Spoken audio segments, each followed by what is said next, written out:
ఓం సాయిరామ్. శ్రీ సచ్చిదానంద సమర్థ సద్గురు సాయినాథ్ మహారాజ్ కీ జై. మన సాయి కుటుంబ సభ్యులందరికీ నమస్కారం అండి. ఎలా ఉన్నారు, ఏం చేస్తున్నారు? మీరందరూ కూడా సంతోషంగా, క్షేమంగా, ఆరోగ్యంగా ఉండాలని, సాయినాథుని యొక్క ఆశీస్సులు మనపై ఎప్పుడూ ఉండాలని మనస్ఫూర్తిగా ఆ సాయిని వేడుకుంటూ ఈరోజు వీడియోను మొదలు పెడుతున్నాను. ఇక ఈరోజు వీడియోలో బాబాగారి సందేశం ఏమిటి అంటే, ఇది నీకు సాయి ఇస్తున్నటువంటి అంతిమ తీర్పుగా భావించు. నీకు ఎంతో అదృష్టం ఉంటే తప్ప ఈ సాయి మాటలను నువ్వు వినేందుకు అవకాశం పొందవు అంటున్నారు. మరి ఈ సందేశానికి ఉన్నటువంటి అర్థం ఏమిటో తప్పకుండా తెలుసుకుందామండి. అంతకన్నా ముందు మన ఛానల్ని ఎవరైనా కొత్తగా చూస్తున్నట్లయితే ఛానల్ను సబ్స్క్రైబ్ చేసుకొని వీడియో కనుక నచ్చితే లైక్ చేసి సపోర్ట్ చేయండి ఫ్రెండ్స్. బాబాగారి సందేశానికి ముందుగా చాలామందికి ఎన్నో సమస్యలు, ఇబ్బందులు ఎదురవుతూ ఉంటాయి. అలాంటప్పుడు మనకు తెలిసినటువంటి ఎవరైనా గురువుగారి సలహా పాటిస్తే బాగుండు అని అనిపిస్తుంది కదా. మన షిరిడి సాయిబాబా వారి ఆశీస్సులతో జ్యోతిష్యం చెబుతారండి ఈ గురువుగారు. చాలా చక్కగా ఉన్నది ఉన్నట్లుగా మనం ఏ సమస్య గురించి అయితే ఇబ్బంది పడుతూ ఉన్నామో ఆ సమస్యకు తగినటువంటి పరిష్కార మార్గాన్ని పూజల రూపంగా కానీ, పరిహార మార్గంగా కానీ తెలియజేస్తారు. ఇక్కడ స్క్రీన్ మీద కనిపిస్తున్నటువంటి ఈ నెంబర్కు కాల్ చేసి మీ సమస్య ఏమిటో గురువుగారికి తెలియజేసి ఆ సమస్య నుండి బయటపడండి. చాలా నమ్మకమైనటువంటి గురువుగారు, ఒకసారి ప్రయత్నించి చూడండి. ఇక బాబాగారి సందేశం గురించి తెలుసుకుందాం. బిడ్డ, ఇది నీ బాబా నీకు ఇస్తున్నటువంటి అంతిమ తీర్పుగా భావించు. ఈరోజు నా మాటలు నువ్వు ఎంతో అదృష్టం ఉంటే తప్ప వినలేవు.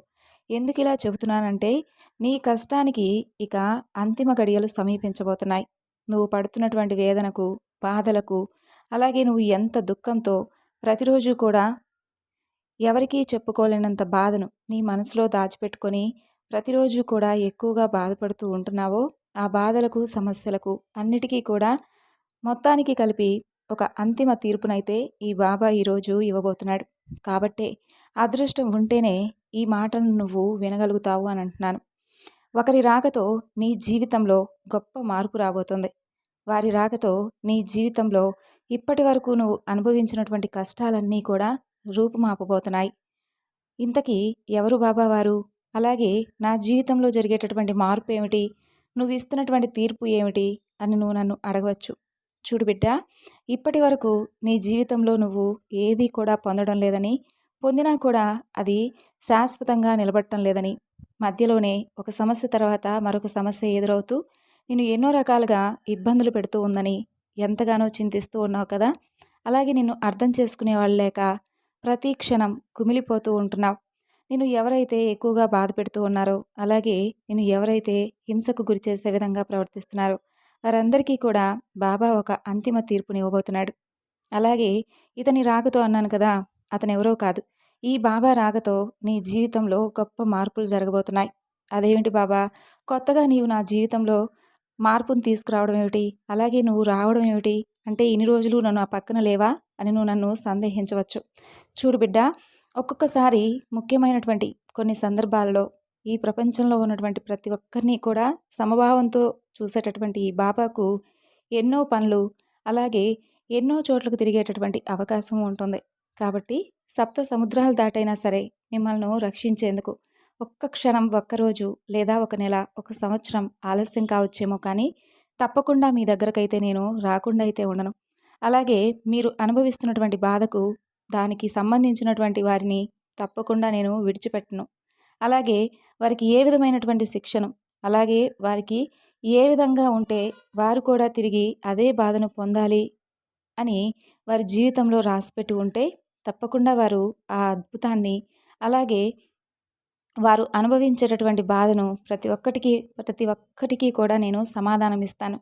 చూడు, నా రాకతో నీ జీవితంలో కొన్ని కొన్ని మార్పులు జరగబోతున్నాయి. అలాగే నీ జీవితం కూడా కొత్త మలుపు తిరగబోతుంది. చూడు, ఇంకా నువ్వు ఇలా బాధపడుతూ కూర్చోవడం వలన ఎవరూ కూడా ఏమీ చేయలేరు. ఎవరూ కూడా నీ బాధను నీ నుండి దూరం చేయలేరు. నీకు నువ్వే ధైర్యం చెప్పుకొని అనుక్షణం నీకు నువ్వే, ఎవరూ కూడా నీ చుట్టూ లేరనుకొని నీ ఆత్మస్థైర్యాన్ని పెంచుకొని భగవంతుడు తోడుగా ఉన్నాడని ఇన్ని రోజులు ఏ విధంగా అయితే నమ్మి ముందుకు వెళ్ళావో అంతే విధంగా ప్రతి క్షణం నీ కోసం నువ్వు ఆలోచించుకుంటూ ప్రతిరోజును కూడా ఆనందంగా గడుపు. ఎందుకంటే ఈరోజు నువ్వు ఎంతగా బాధపడినా కానీ తిరిగి మరలా ఈ రోజునైతే పొందలేవు కదా. కాబట్టి నువ్వు ఎంత బాధపడ్డావు అనే దానికంటే కూడా నువ్వు ఎంతగా సంతోషంగా ఉన్నావు అనే దానికే ఎక్కువగా ప్రాధాన్యత ఇవ్వు. ఎవరో ఏదో అన్నారని, ఎవరో ఏదో నిన్ను బాధ పెడుతున్నారని అలా కుమిలిపోతూ ప్రతి క్షణం నలిగిపోతూ బాధపడుతూ ఉండవద్దు. నిన్ను అలా చూస్తూ ఉండడం వలన ఈ బాబా హృదయం తరుక్కుపోతుంది. నిన్ను కావాలని కష్టాలకు గురిచేసే విధంగా ఏ భగవంతుడు కూడా చేయడు. అలాగే నువ్వు బాధపడుతూ ఉంటే చూస్తూ కూడా ఊరుకోడు. తప్పకుండా నిన్ను ఎవరైతే బాధ పెడుతున్నారో వారికి ఏదో ఒకటి అంటే వారికి సంబంధించినటువంటి గుణపాఠాన్నయితే బాబా తప్పకుండా చూపించే తీరుతాడు. నువ్వు భగవంతుడిని నమ్మినా కూడా నాకిన్ని కష్టాలు ఎక్కువగా ఉంటున్నాయి బాబా, ఈ కష్టాలు నేను అనుభవించలేకపోతున్నాను. నేను ఎంత ఎక్కువగా ప్రేమిస్తున్నానో నీకు తెలుసు కదా! అలాగే నా బాధలు, కన్నీళ్ళు అన్నీ కూడా నీకైతే తెలియనివి కావు గదా! చూస్తూ ఉండు. నిన్ను నేను ఏ విధంగా ఉద్ధరించబోతున్నానో, అలాగే నేను ఉద్ధరించే విధానం చూసి కూడా నువ్వు తప్పకుండా ఆశ్చర్యపోతావు బిడ్డా. ఆ సమయం కూడా ఇంకా ఎంత దూరంలోనో లేదు. నీ విశ్వాసం మాత్రం నువ్వు ఏ క్షణంలోనూ విడిచిపెట్టవద్దు. చూడు, నువ్వెంత మంచిగా ఉన్నా సరే, ఎవరో ఒకరి కథలో నువ్వైతే చెడ్డదానిగా మిగిలిపోతున్నావు కదా! ఇతరులకు నచ్చాలని నటిస్తూ నువ్వు బ్రతకాల్సినటువంటి అవసరం అస్సలు లేదు. నీకు నచ్చినట్లుగా బ్రతకడం నీకు చాలా మంచిది. అదే ఉత్తమమైనది కూడా. ఎన్ని రోజులని అలా నటిస్తూ ఉంటావు చెప్పు? నీకంటూ స్వతంత్రంగా బ్రతకాలని, నీకంటూ సంతోషంగా ఉండాలని, అలాగే నీకంటూ చిన్న చిన్న ఆనందాలను అనుభవించాలని ఉండదా చెప్పు? నీ జీవితం పట్ల నువ్వు కూడా ఎన్నో రకాల కలలు కని ఉంటావు కదా! అలాగే వాటన్నిటినీ కూడా నెరవేర్చుకోవాలని ఎన్నో రోజుల నుండి కష్టపడ్డావు కూడా. అందుకు తగినటువంటి శ్రమను కూడా చేశావు. ఇప్పుడు సంతోషంగా బ్రతకవలసినటువంటి సమయంలో నీకంటూ నువ్వు మంచి జీవితాన్ని పొందలేదు అని నీకు నువ్వే అనుకుంటే ఎలా చెప్పు? మంచి జీవితాన్ని ఎవరో ప్రసాదించరు. నీ చేతుల్లోనే ఉంటుంది. కాబట్టి ఎవరో జీవితంలో నువ్వు చెడ్డదానిగానే మిగిలిపోతూ వస్తున్నావు కాబట్టి ఇతరులెవరికో నువ్వు నచ్చాలని ఎలాంటి ప్రయత్నాలు కూడా చేయవద్దు. నీకు ఏ విధంగా అయితే నచ్చుతుందో నీ జీవితాన్ని అంతే సంతోషంగా, ఆనందంగా, ధర్మబద్ధంగా, న్యాయపరంగా బ్రతికితే చాలు. ఇక నువ్వు ఏ విధంగా ఉన్నా సరే నీకు నచ్చినట్లుగా చక్కగా నీ జీవితాన్ని ఆనందంగా గడపడం చాలా ఉత్తమమైనది. చూడు, నా బిడ్డలు తప్పులు చేయడం సహజమని నేను అనుకుంటాను. కానీ మీరు తప్పు మీద తప్పు చేస్తూ ఉండడం వలన కాలం అనేది మాత్రం మిమ్మల్ని విడిచిపెట్టదు. కాబట్టి మీరు ధర్మపరంగా, న్యాయపరంగా ఎలాంటి తప్పులు చేయకుండా మీ పనిని మీరు మీ జీవితంలో మీరు ఏవైతే పొందాలని ఆశగా ఎదురు చూస్తూ ఉన్నారో ఆ కలలన్నీ కూడా సాకారం చేసుకోండి.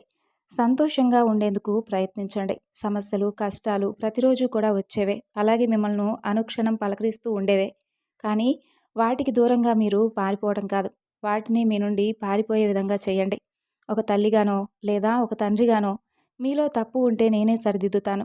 అందుకోసం నా బిడ్డను నేను చేయి పట్టుకుని మరి జాగ్రత్తగా నడిపించేందుకు అన్ని విధాలుగా ముందుగా ఉంటాను. నిన్ను విడిచిపెట్టి నేను ఎక్కడికి వెళ్ళలేను. బహుశా నువ్వు అనుకుంటూ ఉంటావేమో, బాబా నా దగ్గర లేడని. నీ దగ్గర లేడు అని అనిపించిన ప్రతి క్షణం నీ పక్కనే నేనుంటాను. నిన్ను జాగ్రత్తగా చూసుకుంటాను. చూడు, అందరూ కూడా నా బిడ్డలే కదా! ఇక నీవు చింతించనవసరం లేదు. నువ్వు భగవంతుని ఎంతగా నమ్మావో నిన్ను కూడా భగవంతుడు అంతే విధంగా దగ్గరకు చేర్చుకొని, హక్కున చేర్చుకొని నీ కన్నీటిని తుడిచేందుకు సదా సిద్ధంగా ఉంటాడు. ఆయన రాకతో నీ జీవితంలో ఎన్నో అద్భుతాలు, ఎన్నో మార్పులు, ఊహించినటువంటి సంఘటనలు జరుగుతాయి.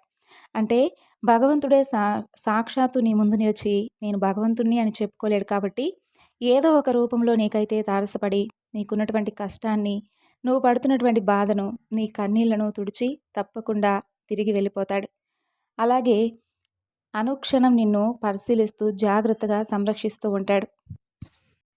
ఇకనైనా ఈ సాయి మాటలను విన్న తర్వాతైనా బాధపడవద్దు తల్లి. నిష్కారణంగా నిన్నెవరైనా బాధ పెట్టినా, లేదంటే నిన్నెవరైనా నిందలు మోపినా వాటన్నిటి గురించి పట్టించుకోవద్దు. నీలో ఉన్నటువంటి మంచితనం తప్పకుండా అందరికీ తెలిసేలా బయటపడుతుంది. నిందించిన వారు, నిన్ను బాధ పెట్టిన వారు తప్పకుండా పశ్చాత్తాపడతారు. ఇకనైనా సంతోషంగా ఉంటావని ఈ సాయి నీ నుండి కోరుకుంటూ సెలవు తీసుకుంటున్నాడు. విన్నారు కదండి బాబాగారి సందేశం. ఈ సందేశం మీ అందరికీ కూడా నచ్చింది అనుకుంటున్నాను. నచ్చితే తప్పకుండా మరికొంతమందికి షేర్ చేయండి. మరొక చక్కని బాబాగారి సందేశంతో మరలా కలుసుకుందాం. అంతవరకు నమస్కారం. ఓం సాయిరాం. సర్వే జనా సుఖినో భవంతు.